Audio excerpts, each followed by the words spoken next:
Oras na naman para pumasok sa trabaho ang mag-asawang Arnel at Rosalina Salvo.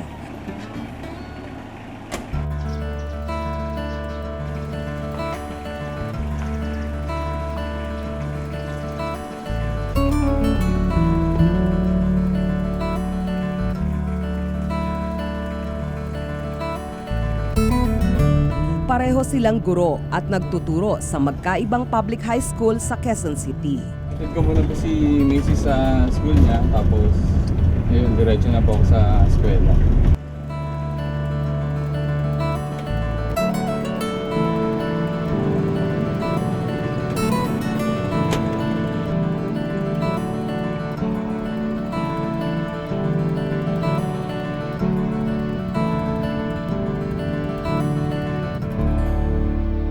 Good morning, class! Good morning, Sir Salvo. Okay, you may sit down. Thank you, Sir Salvo. Nagtuturo ng math si Arnel sa Quezon City Science High School. Graduate siya ng engineering, pero nagturo siya dahil sa kanyang ina na isa ring guro. Na-inspire po ako kasi doon sa mga naging estudyante niya na nag-graduate na, yung iba po bumabalik, papasalamat. Yun nga po yung incident na nangyari bago po siya pumanaw, nagkaroon po siya ng cancer. Nung nasa hospital po kami, 90% or 95% po ng mga tumulong sa amin, halos estudyante niya po lahat. Kumuha si Arnel ng education units para pumasa sa licensure examinations for teachers. Malaking kaibahan po kasi napunta rin po ako sa manufacturing. Maghapon po, 8 hours, makina yung kaharap ko, machines, tapos computers. Kakaiba po rito sa teaching industry kasi dito bata po yung buhay po ang usapan po dito. Parang nasa sa inyo po para mai-transform yung buhay ng estudyante. 3 ang anak ni Arnel. 2 sa kanila nasa kolehiyo na.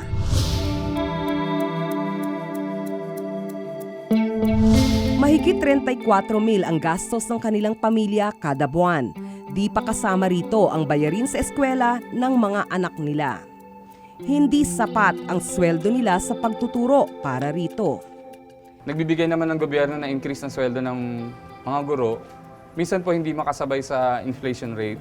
Bago maaprobahan sa Congress, bago nila ilabas yung increase namin, tumaas na rin po lahat ng bilihin.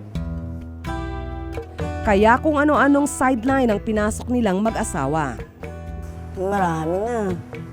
Nagtinda kami ng itlog, nagtinda kami ng yelo, nagtinda kami ng kangkong. Pero mahirap talaga eh. Volunteer. Yes. On the board, please. 5 oras nagtuturo sa klase si Arnel at pagkatapos nito ay gumagawa pa siya ng lesson plan.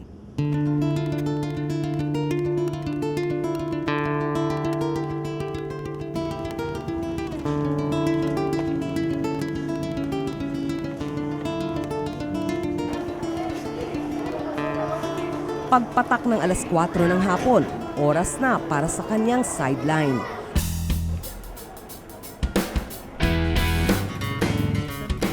Namamasada siya gamit ang sasakyan na naipundar gamit ang hiram na pondo. Ito lang po yung SM Fairview, SM North. Ano po kasi ito fix po yung ruta eh. Doon lang din po, point to point lang po yung biyahe talaga. Tinitingala ka ng mga estudyante, ikaw yung guro, ikaw yung teacher, tapos biglang after ng gantong oras, palit ka na ng costume, ikaw naman si Batman, okay. Driver ka naman. Praktikal na serbisyo naman ang tingin ng mga estudyante sa sideline ni Arnel.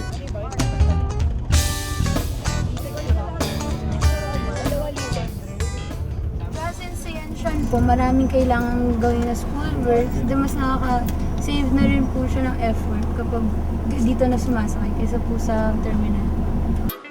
Ang mga katulad ni Arnel na nasa entry level o teacher 1 ay sumusweldo ng 17,000 kada buwan. Mahigit 30,000 naman ang natatanggap ng pinakamataas na guro o master teacher 2. Well, we agree. We definitely agree, no? Kaya lang in the absence of that law, enabling law, we cannot do so. Plus, syempre, titignan pa rin natin yung budget natin. Pero ayon kay dating DepEd Undersecretary Juan Miguel Luz, napako ang sweldo ng mga guro sa 11,000 mula 2001 hanggang 2008. Walang increase sa term ni President Arroyo for 8 years. 8 of the 9 years, walang increase. Tumaas lang sa last year eh. And that was just before the elections. If we had adjusted it back in 2001, 2002, all the way up to 2008, would probably be much better. Marami raw guro ang katulad ni Arnel na kailangang may sideline. Mga lalaking teacher, may alam tayo na nagiging tricycle driver, na nagbebenta ng load, ng insurance, ng panty at bra, ng longganisa, nandiyan pa rin yan. Bigyan natin ng dissenting sweldo ang mga teacher para makapag-focus sila sa pagpapahusay ng pagtuturo. Paliwanag ng DepEd, batas ang nagtatakda ng sweldo ng mga guro. Batas din daw ang makapagtataas nito. We agree. We definitely agree. No? Kaya lang in the absence of that law, enabling law, we cannot do so. Plus, syempre, titignan pa rin natin yung budget natin. Depende rin sa aprobadong budget kung ilang guro ang maidadagdag sa mga pampublikong paaralan.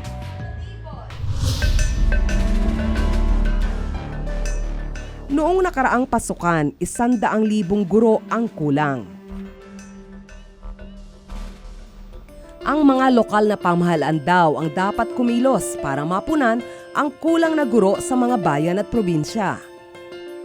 We are encouraging the local government to assist in the education, no?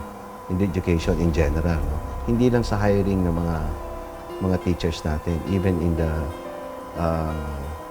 construction of school facilities. Mas mababa ang sweldo ng mga gurong kinukuha ng lokal na pamahalaan. Kung national ay 17,000, ano ba yung sweldo ng mga locally funded teachers? Usually mga 10,000, 11,000, kalahati lang. That's what they can afford, so that's what they pay for. Lalong mas mababa ang sweldo ng mga nasa malalayong probinsya. Wala ring benepisyo. Wala tayong kondon eh. Kasi dictated yan by the local government eh. Kaya nga sinusubukan natin na kausapin natin sila na magkaroon ng standard salary. Mula 190 billion pesos, balak ng DepEd na humingi ng mas mataas na budget, 214 billion pesos para sa 2012. So the question is not kulang yung pondo. Spend it well first before you ask for more money. That's what we should be doing. Ang paggamit daw ng pondo ng DepEd ang problema kung kaya hindi natutugunan ang mga usapin sa edukasyon. Noong 2009, nakita ng COA o ng Commission on Audit ang problema sa paggamit ng pondo ng DepEd. Mahigit kalahating bilyong piso ang cash advance ng mga opisyal at empleyado ng DepEd noon pero hindi ito na-liquidate. Ibig sabihin, walang mga dokumento para malaman kung tama ang pagkakagamit ng mga pondo. Ang ilan sa mga humawak ng pera, nagbitiw o nagretiro na. Kinastigo ng COA ang DepEd at sinabing dapat masusing planuhin ang mga proyekto para walang masayang na pera. Hindi naman tayo nag-ooperate on independently. There are other rules and regulations of the government that might siguro hinder yung allocation natin at saka utilization ng budget natin. Ang mga kagaya ni Arnel ay umaasa sa pagtaas ng sweldo para di umalis sa pagtuturo. Kasi yun nga po, nasa kamay po namin kung paano mag-mold ng isang tao, kung saan namin sila igigiya. Sana raw ay di na kailangang mag-sideline pa para manatili sila sa pagtuturo. Marami pong mas lucrative na profession. Kahit po yung pagdadrive, kahit po sa bilang engineer, mas malaki po siguro yung sweldo. Marami ang katulad ni Arnel, nagsasakripisyo, doble kayod dahil sa pagtuturo natutupad ang pangarap nilang makatulong sa kabataan.